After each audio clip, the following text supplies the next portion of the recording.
Welcome to the Business Boys Talkin Business Virtual Power Lunch.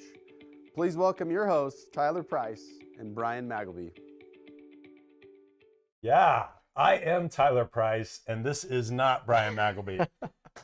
Much better looking than both Brian and I, young kid that moved back to the area and just is taking names, right? Just getting after it. We got Ryan Jose on the show with us as the host here. I guess we co-host it together, right? With Vulpine Marketing. Yeah. So anyway, glad that you agreed to come because Ryan has to go and be accountable to his board, so he's not here today. Yeah, everything he's doing over there is awesome, so we definitely excuse him for going and taking care of what he has to there, but absolute pleasure to be here and to fill in for him. Well, grateful you're here. So last week, hey, we had Mike Taylor. I almost said Brian Taylor because we had Brian Magleby and then Brian Wood and, anyway. But it was Mike Taylor, not Brian Taylor. In fact, Mike the trainer Taylor, if you have personal goals that you're trying to fit or make with fitness, I can't recommend this guy enough with his app and other things he has going on. He really has been able to scale his fitness business and really was up against it during COVID and came out smelling a little better, so which doesn't suck, right? So no, always grateful to see businesses that are able to pivot that the way and be able to make those adjustments. So really cool thing he has going on. Yeah. So, but this show does happen. We've been doing it for over a year now, like coming up on a year and a half. Can't believe it. And we are super grateful for our sponsors. BBSI, you use BBSI. Why don't you tell us a little bit about what they do for you guys? Yeah, BBSI is a great company to have in your corner. I'm really grateful for kind of the guidance that they've given my company, especially through kind of some tricky situations of, employment, HR, payroll, a variety of different taxes and things regarded to kind of employment and payroll needs. They kind of help you kind of walk through some of those tricky situations that a lot of companies, just by default, you don't just open up a business and know how to take care of those things. You don't. Yeah, and in the beginning, it was you and Lisa, right? And she was the taskmaster yelling at you what to go do, right? I'm sure his wife, Lisa, is amazing. But how many employees are you up to now? We now have 17 employees. 17 employees, coming from 2 people to 17. That's some growth. BBSI help with any of that transition? Oh, absolutely. And just being able to kind of understand some of the ways that they kind of guide you through, how to attract talent, how to retain talent, how to put together competitive compensation plans, business strategy, just a variety of different things. BBSI has been there for us, and I'm really grateful for kind of the guidance. And there's so many things that they know that I don't, that has just been so valuable to me throughout this process. Yeah, awesome. We also have this place called Vulpine Marketing. They do some really cool stuff with our website. Do you know a little bit about Vulpine? Brian is the owner of Vulpine, again, starting with him and his wife, and now they're really doing some cool stuff, and you have clients not just locally, but across the nation, right? Yeah, all across the United States and Canada. We do a lot of video production, do a lot of website design, all sorts of different things like that to just help the best businesses become the best known. Yeah. In addition to that, we have New Line Media. We have Tyson that's running our show here. And New Line, Tyson's done some really great things. I think some cool stuff with the construction that we've seen down at the Snake River Landing with the event center that's been going on. He's been documenting that. If you have any needs of drone work, he also does video and marketing. You guys have some overlap possibly, but overall, I know that you and Tyson like each other. That's always a good thing, Absolutely. Right? But we definitely appreciate Tyson and all he does for us. Of course, the SBDC, Small Business Development Center, a free service for anybody that's looking to start business or into business, or people that are just maybe not kind of getting moving. It's just getting another set of eyes on it. The SBDC does offer classes, one of which is marketing, bookkeeping, just your business in general, networking. Just there's great things happening with the Small Business Development Center. And then the Idaho Innovation Center, which Ryan is the director of. And I just got to give a big kudos to what Brian has done there. They have, and you're a client of the Idaho We Innovation are. Center. You're there in the incubator. Mm-hmm. What's that experience been like for you? It's been good. You know, when we opened up, obviously they have very affordable office space for a variety of different businesses. But that's huge, right? Yeah, yeah. You need just a room outside of your house to be able to get started, away from the screaming kids and stuff like that. That's what I needed, right? Yeah, yeah. And they provided that extremely well. But above and beyond that, you know, the culture of the Innovation Center is great. You're right there with all these other really young, hungry businesses. Yeah. And it's a good thing to kind of come and be a part of and to experience and to feel.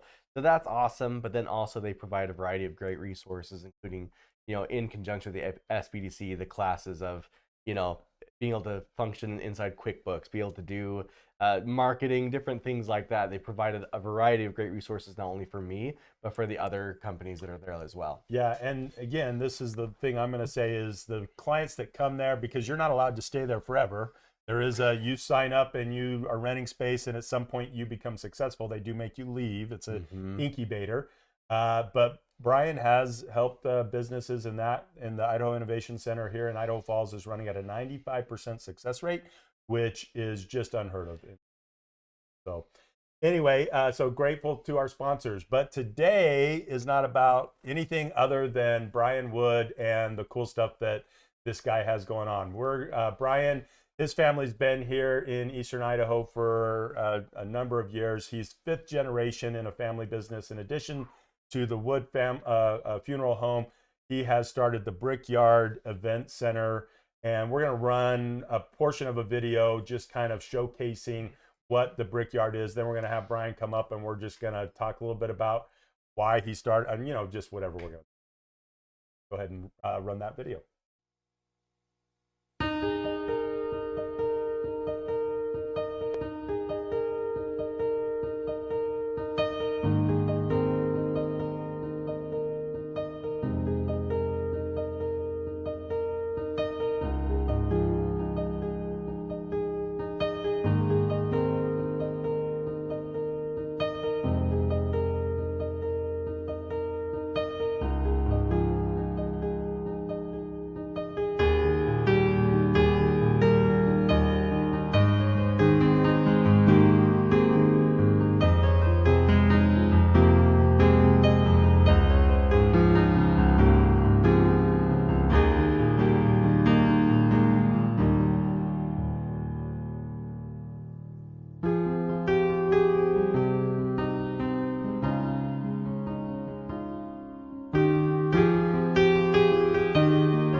Wow.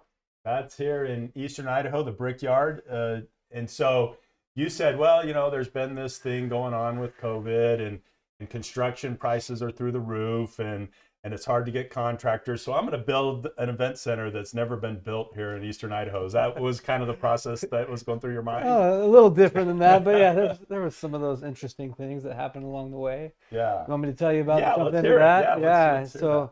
So many people, obviously you introduced, many people would know the Wood family through our funeral service, which began here in 1911. Wow. Actually, just down the street from here, actually on the corner of Yellowstone and Broadway, there was an old building there where the funeral business started for our family. Oh, wow. Yeah. And then our Ridge location, which is close by here, when my great-grandfather came to Idaho Falls and purchased this small funeral home, which was called Dinwoody Funeral Home, by the way. He moved it to our current downtown location, which is right there on Ridge and Ash and Elm, kind of right in there. Yeah. But anyway, one thing that's hard for funeral directors to do is to evolve. Yeah. And so I really, when I came into the family business 16 years ago, I made it my goal to be able to evolve and be able to take chances and change as families' needs changed. And one of the things that I saw a few years ago prior to COVID, before COVID, people were saying, we would walk them through our funeral home and show them our chapel and say, okay, well, here's our chapel. You wanted a funeral, this is where we'll have the funeral. And we've noticed in the last few years, a few people would be like, well, Grandpa wasn't a chapel guy. Yeah. And so I think what we'll do is we'll just cremate and we're going to go rent maybe the Hilton patio and have a cool celebration. Yeah. And all these things made sense to me. I'm like, yeah, I get it. Why would you want to come celebrate his life in our chapel when Grandpa didn't go and sit in a chapel? You know, you want to make it about him. And that's when the wheels started turning, that I need to evolve with these families' needs.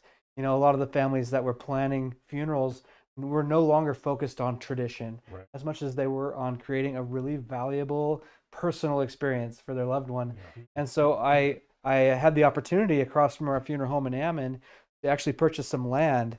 And we got thinking about an event venue, kind of like the Hilton was offering these families. Yeah. And so that when people do come in and say, hey, we don't want your traditional funeral setting, we want to go and celebrate and have some hors d'oeuvres and share some funny fishing stories and just have it be a unique, fun thing. I wanted to be able to say, well, we can provide that for you.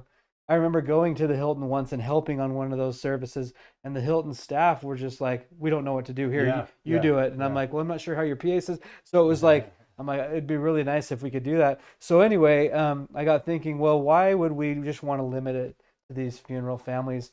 On the east side of town, there were just not a lot of options for event centers at all. Yeah. And so that's when the idea was born to have the Brickyard Event Center and to open it up to the community to do anything. Yeah.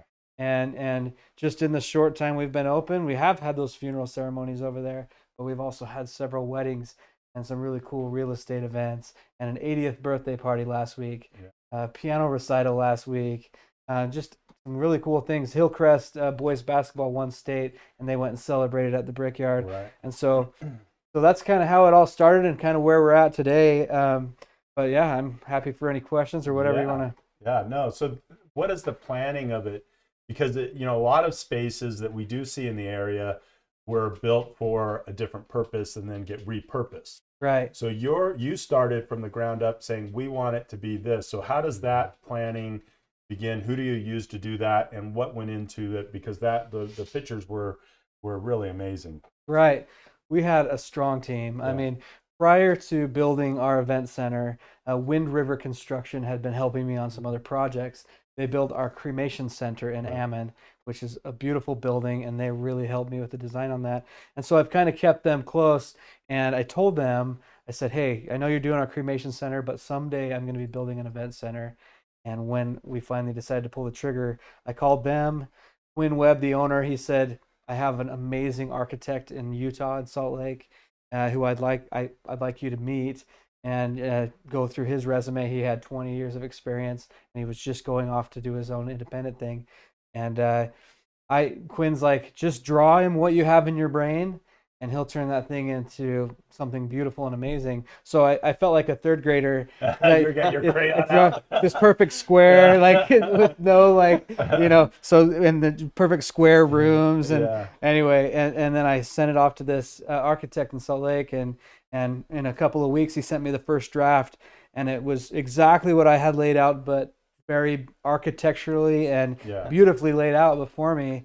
And so the Webbs too, Quinn and Robin Webb at Wind River. Robin is great with interior stuff, so she helped me with, hey, this room, these ceilings should be like this. And when I said, well, I want to have a bride's room, she's like, this is what we ought to do in the bride's room, and wall-to-wall mirrors and a beautiful chandelier. And so honestly, between the architect and the whole engineering team and then the Webbs, we just had such a strong team to be able to kind of put these ideas down on paper and then, turn it into a beautiful building. You said you reached out to the people at Wind River and said, hey, eventually I'll be doing this. How long before you actually broke ground was this like a concept or an idea that you were working towards? Well, when they first were working on my cremation center, that's when I first learned that the land across the street from the funeral home was going to be subdivided into residential and commercial property. So, and at that time, Curtis Johnson, who kind of, he's affiliated with Rockwell and that family, he reached out to me and just gave me a heads up that there were going to be some commercial lots available. So this was just in its infancy at the time. And I he's like, I'd like to give you a shot at it if you want it first before we send it out to be for sale. And I said, Curtis, I've been dreaming of this event center idea, so I for sure am interested. And he sold me these 2 lots right as we were building our events or our cremation center. So I knew that it was going to take a while to recoup financially and to prepare for that and to go through the engineering and architectural phases. So it was about 3 years before we broke ground and just hit the ground running. And man, those guys, we broke ground in June of last year, and we were open in February this year. That's great, because I've heard a lot of people doing construction during this time. First off, I'm sure that how was it material cost wise? What was that like? But there's a lot of people that they just couldn't get people to come and finish. But you have, obviously Wind River has a name area too. So they do a lot of development. They have solid subcontractors. They do a lot of the ball ventures, and so they have a team that they just expect some of the very best work from. And so I knew that they would do a great job. I didn't think the timeline, I didn't think it could be done in less than a year, because I've also been building a home, which I started way before the event center. So I never knew I was going to be doing them at the same time. It just happened to all kind of fall into place, and I'm like, okay, let's just get this done. But obviously residential, it moves at a little bit slower pace. You get your subcontractors when you can. And so to see a commercial project where all the subs were lined up and they were following the schedule just exact, it was mind-blowing, and it was amazing. But even just to have it up and running in February, have our open house, nobody can believe that we were able to do that in just such a short time. But who do you try to cater to? Because there's even the bigger event center that's going to be down by the river. You mentioned Ball Ventures. They have that event center that's part of their the waterfront development, right? So what's kind of your specialty? What size groups, from smallest to largest? What size do you want to see there? So your first question, who are we catering to? Honestly, it very in its infancy, it started out as our funeral families. So those families that wanted to do something different. And then I thought, well, we're building this across the street. It can be independent. Why should I limit it to just one sector when there's so many people, especially on the east side, that just didn't have a lot of options for event centers?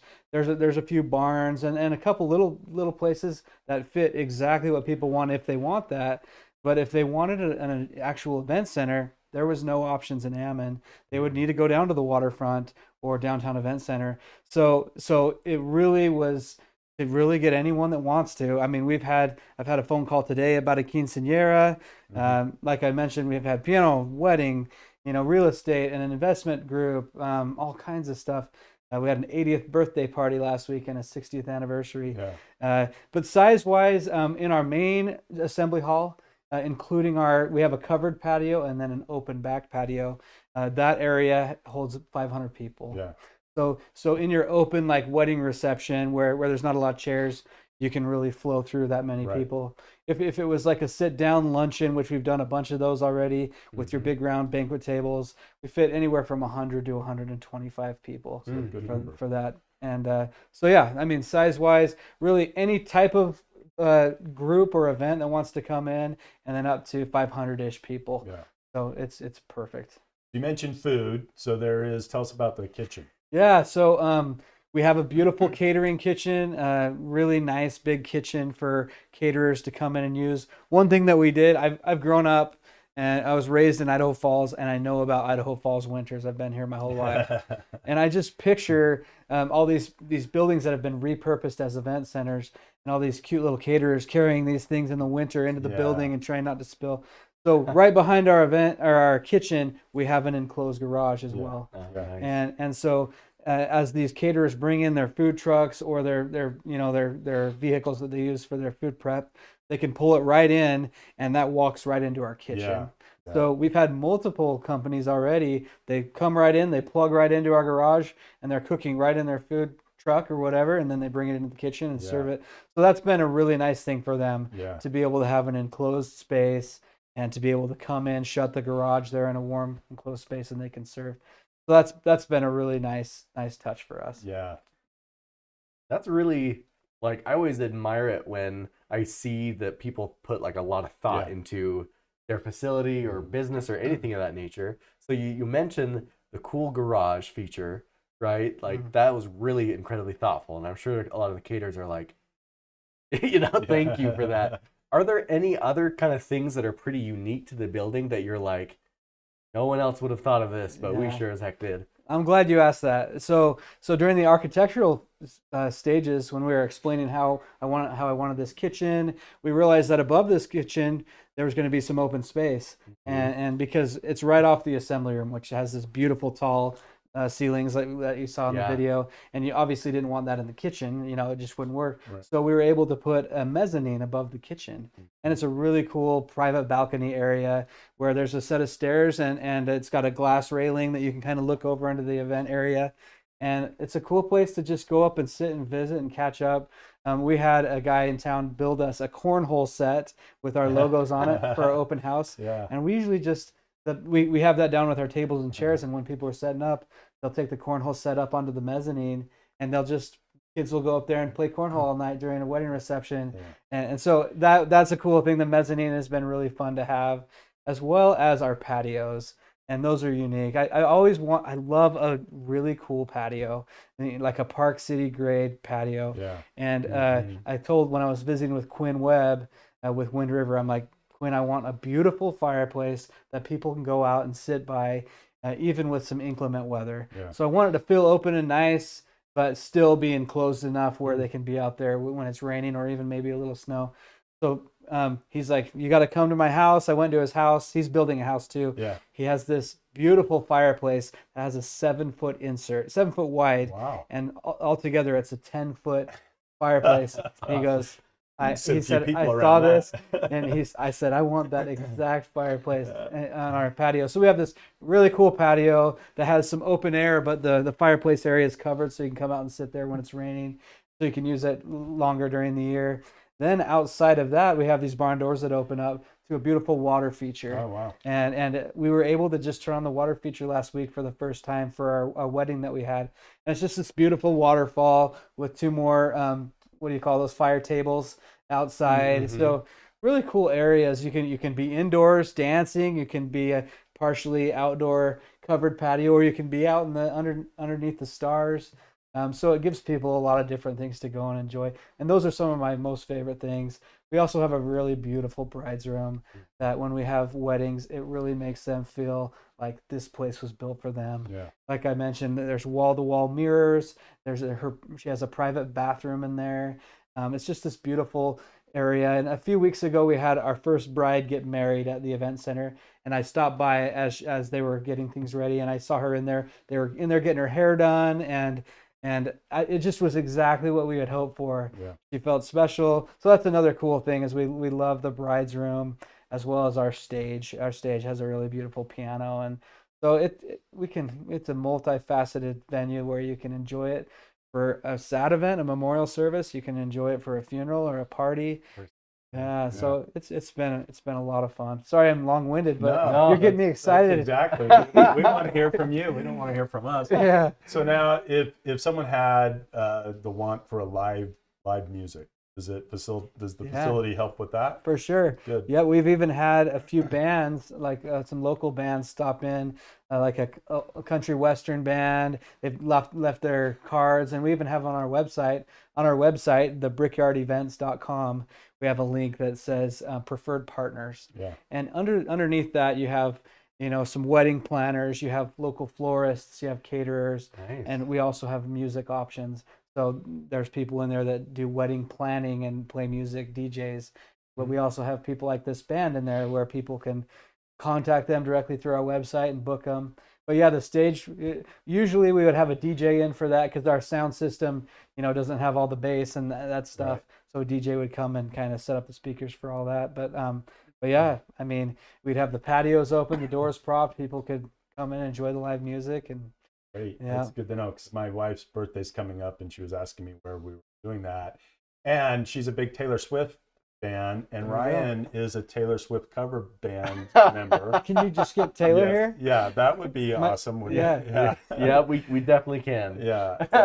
Tyler, it's funny that you mentioned that. Our first event, so we had our open house on a Saturday. Yeah. That night, we celebrated my wife's 40th birthday Oh, wow. party there. Yeah. And so, yeah, That's we cool. had, well, we didn't have live music, but we had a DJ and a dance floor, Yeah. and it was awesome, Yeah. So the one thing that has kind of been hard, we abide by the City of Ammon noise ordinance. We're within 100 feet of residences, and so we have to close at 11 o'clock. And there's some events that want to go on, through midnight, 1, 2 in the morning. And so that kind of halts their ability to do that. We just say, hey, just start a couple hours earlier. Yeah. But yeah, that's one of the things, of course, to make it available to the Ammon community. We need to abide by that. But Yeah. anyway, And I like to such be is in bed by life. 10 o'clock. Yeah, there you go. Yeah. So after all of this has been done, right? We go through the process. You get the building built. I mean, what's it like walking into that space? Does it feel as magical as I would expect it to be, of all that hard work going into this physical, beautiful space that you've created? What's that like? I love it. I went to that wedding that actually happened there. I knew the mother of the bride, so I went to the wedding and went up to the mezzanine and just kind of got out of the way, and I watched as she walked in from the back, from the bride's room, and up the aisle, and I was like in tears, and people are like, wow, Brian must have really been connected with this bride. But I was just so excited that this building and the little flower girls going and dropping their rose petals, and that the building was doing exactly what we had hoped, that it would be a perfect event venue for these families. And so I constantly, people are probably tired of me, but I keep popping into the events and they're like, do you know him? Oh, I just I just want to draw. But I just love seeing these people celebrating these events, and so it's been great. And exactly what you say, I'm just like, when I go in there, I'm like, man, I'm so glad that these guys are enjoying it the way I had pictured. Yeah. So No, and it's like someone's special day, whether it's a memorial or a wedding or a birthday party. Having the right venue, to me, I mean, my kids are all, we've had their receptions not traditional for our area, and it's not that that's bad to go to kind of a gymnasium and play basketball and have your wedding reception, Right. but we've always enjoyed about that. having some live music and things like that, For sure. and the venue does matter. So Yeah. anyway. And I'm gonna apologize because my phone is on silent. My watch. I need my grandchild to teach me how to make it silent. But I could listen honestly, because I'm with you. When someone has put some thought into every aspect of it, and then you get to see it, and the people are having the experience, but they don't even know. I mean, they don't even know what you did for them to have that experience. That's not that you're looking for an award, but there's like that feeling of gratitude that you get to provide that. Yeah, Right? So, yeah, we love it. yeah. And we're in group messages where I'll text the contractors and be like, I'll send them a picture of an event, and they'll be able to enjoy it with me, knowing that we were able to provide this. So yeah, it's exactly that. Yeah. Well, we're grateful that you're here in our community, things and serving the community for 5 generations now of people that have been in the funeral home business within your family, right? I mean, that says something right there. But that's a great service. Anything else that maybe we haven't covered that you would want to cover and kind of boast? Maybe I want you to boast a little bit because this is a great thing for our community. For sure. I think the one thing that always comes back to me is after watching my family for over 100 years, serving the community with compassion, with legit like kindness and love. I mean, when I was able to work with my dad before he retired, just watching him and him being able to watch his dad, my grandpa being able to watch my great grandpa, is that when it comes back to it at the end of the day in business, it's about caring for your clients. It's not just about like, hey, how can I get rich for my family, or how can I look good to my neighbors or whatever. At the end of the day, business is about really taking care of your clients. And I've learned that through our funeral businesses, is they do, when they leave, they know that we really do care. Yeah. And I hope that kind of trickles into our business like the Brickyard, where they see the small touches that were meant specifically to give them an experience that they wouldn't get anywhere else. And so our hope is that we can continue to hold on to those important things, the love and the care and the compassion for our community, and the desire for them once they're done to be better and to be happier from that experience. And so that's one thing I think the Brickyard has going forward, is our team really knows how to love and to serve other people. Awesome.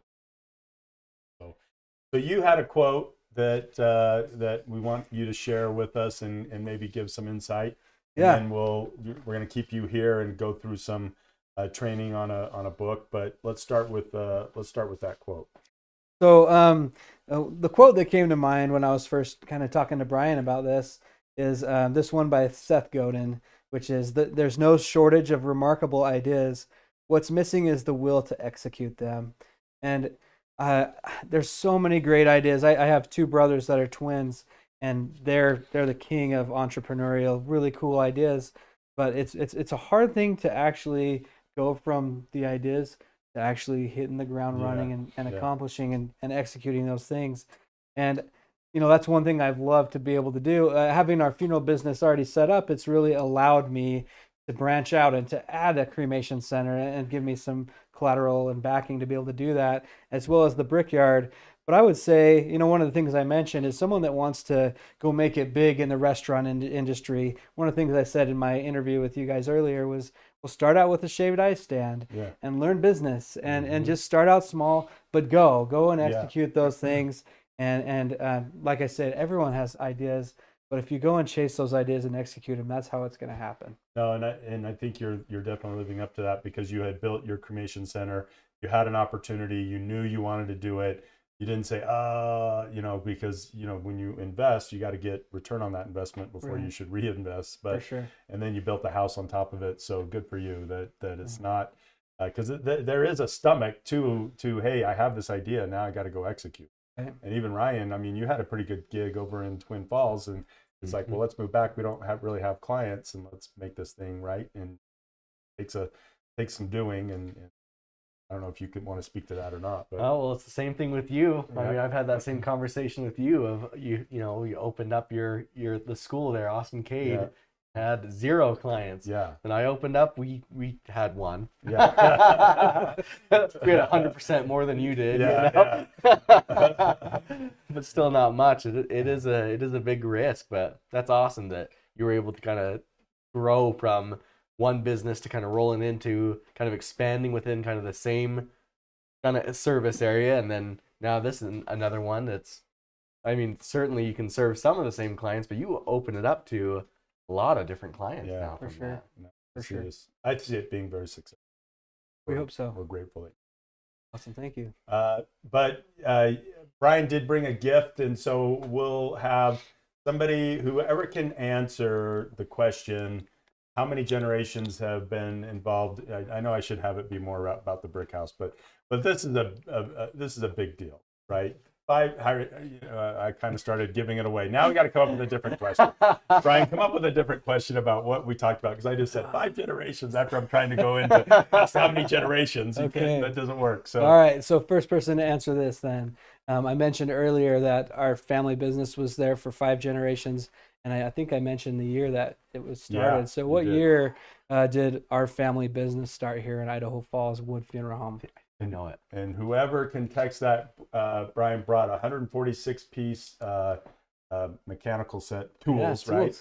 So, it's all about the thought of getting it done. Hard right? work, yeah. Hard work. So whoever can text Brian Maggleby's number, and Tyson's going to throw it up here at some point, that answer will win that tool set. So we will go on to our training segment, which is the building on the energy bus that Brian read this book and really liked it. I also read it in the time from last week to this week.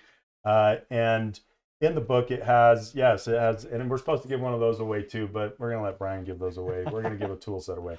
But there's three C's where it talks about being successful, and what I'm going to do is have each one of us talk about one of them. So Brian, I'm going to let you look at it and decide which one do you want to talk about, 1, 2, or 3. Let's do 3. Okay, you got 3 here. Okay, which one do you want? For you. Yeah. 1 or 2? I'll take coaching. Okay, then I'll talk about communication. So the first C is communication. I think communication within your team of expectation. I think honest communication. I believe in candor, and candor has gotten me in trouble more than once. But having open communication, and I think in communication is also not to ever talk down to somebody else, because that's where I think you can be very candid, and people don't always like candor, but I try to always be respectful in addition to that. But I think having good open communication within a team about accomplishments, looking about course correction that has to happen, and just being willing to have communication, because the second communication breaks down, that's where I think animosity starts to. So number 2. Yeah, so looking at as an organization, we have a team here, once again, 17 people. It's grown like crazy. Yeah. So coaching has been an important aspect of that, making sure that the quality that we're delivering to our clients stays at an incredible level. Doing those kind of things, that is huge.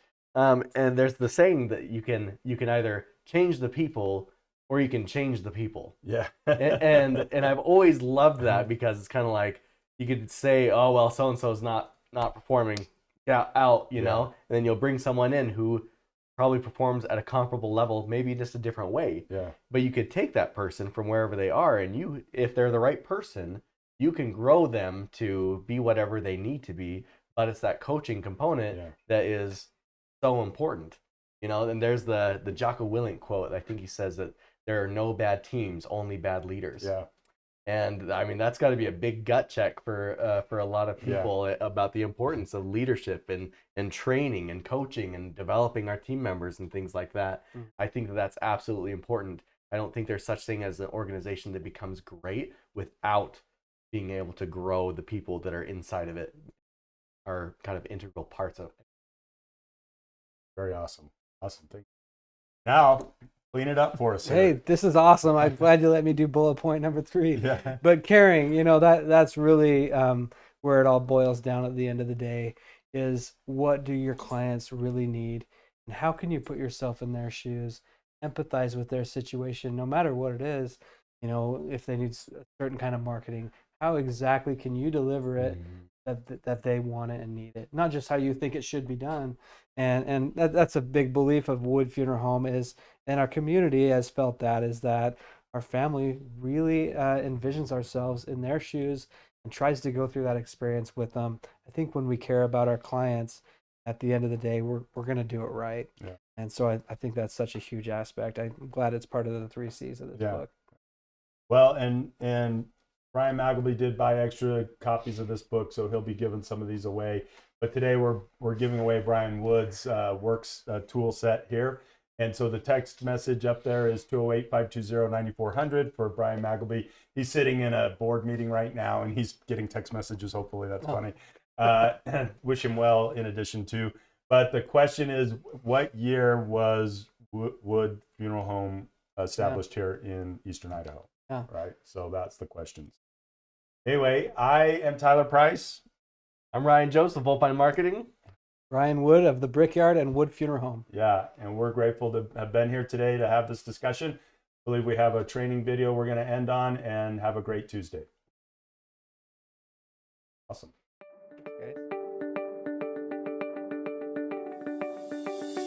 But there's one final principle I have to share. Because you can have a great vision and you can be positive, but we still need to get our team on the bus and truly engaged. Because what I have found is that people follow the leader first and the vision second. And so if you're not someone that they want to follow, it doesn't matter how great a vision you have, it doesn't matter how positive you are, they're not gonna get on your bus unless you take the time to invest in them and develop a relationship with them. Buy-in, all in happens when we do three things. And there are 3 C's, and I hope you'll write them down because they're simple and we can take it back with us to our clubs. And the first C is we must communicate. Communication is so important because communication builds trust. Trust generates commitment. Commitment fosters teamwork, and teamwork delivers results. It all starts with great communication, and remember this, where there's a void in communication, negativity fills it. Have you experienced that? We have to make sure that we fill the void with positive communication. I realize this at home too. You know, we have to fill that void. We have to stay positive. We have to make sure we're communicating. My wife got me this book. She said we should read it together. I look at the cover. It's called Have a New Husband by Friday. It's all about slowing down and communicating. But you know what? When we're busy and stressed, we don't communicate well, do we? We have to make sure we overcome the busyness and stress to make sure that we're investing in our relationships, to make sure that we're communicating. Because when we're busy and stressed, it's like we're driving our bus 100 miles an hour through life. And instead of taking the time to invite people on the bus, what do? We run them over. We have to focus on great communication. Then we have to go to the next C. We have to coach them. Focus on coaching. Everyone here, to me, I see as a coach. Someone is here who is to mentor, to develop, to guide, to coach people. You know, I was with Doc Rivers with the Boston Celtics before the season. They used the energy bus last year. And I said to Doc, I said, what's the most important thing you do as a coach? He said, I communicate with my players and I make sure that I coach them to be better. And everyone here could focus on that. You know, we remember the people who invested in us. We remember the people who coach us. And I have found that when you succeed as a coach, it's not because we're great, it's not because you're great, it's because you bring out the greatness in others. And so much of coaching is that you believe in them more than they believe in themselves. You don't see where they are, you see where they can be. And so you develop them, you mentor them, you guide them, and you develop them. You bring out the best in them. And when you do that, when they know you are there to coach them, to make them better, wow, they really get on your bus. I worked with the Atlanta Falcons for the past 5 years, and one thing I've seen from Coach Mike Smith is he truly coaches his players. He is a coach first, and he invests in those players. And those players, when they get on the field, they are playing harder, and they are more loyal for him, and it's the same thing with your teams every day. And the final C, caring. We have to show our teams that we care about them.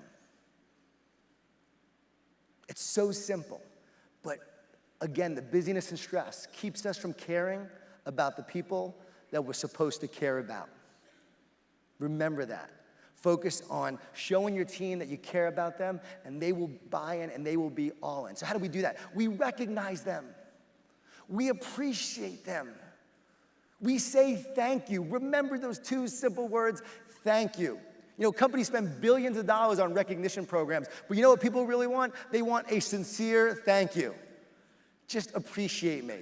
The number one reason why people quit their jobs is they don't feel appreciated. The number one reason why they stay is their relationship with their manager and their boss. Now, do you have to challenge them? Yes.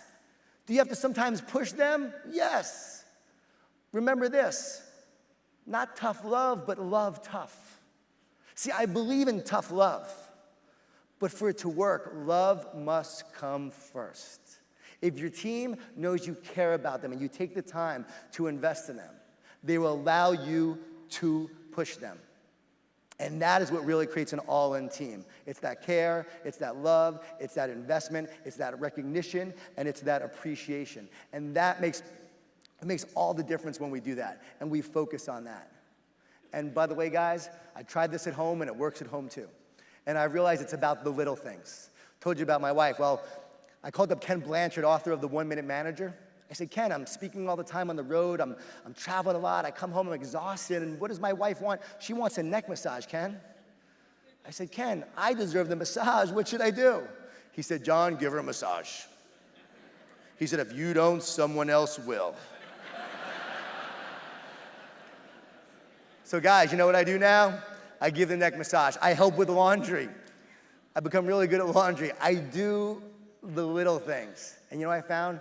It's all about the little things that let our team know that we care about them. And then I've created an all-in team. Remember this, rules without relationship lead to rebellion. Andy Stanley said it. Rules without relationship lead to rebellion. If we focus on the relationship, it allows us to create the team that we need to truly be successful.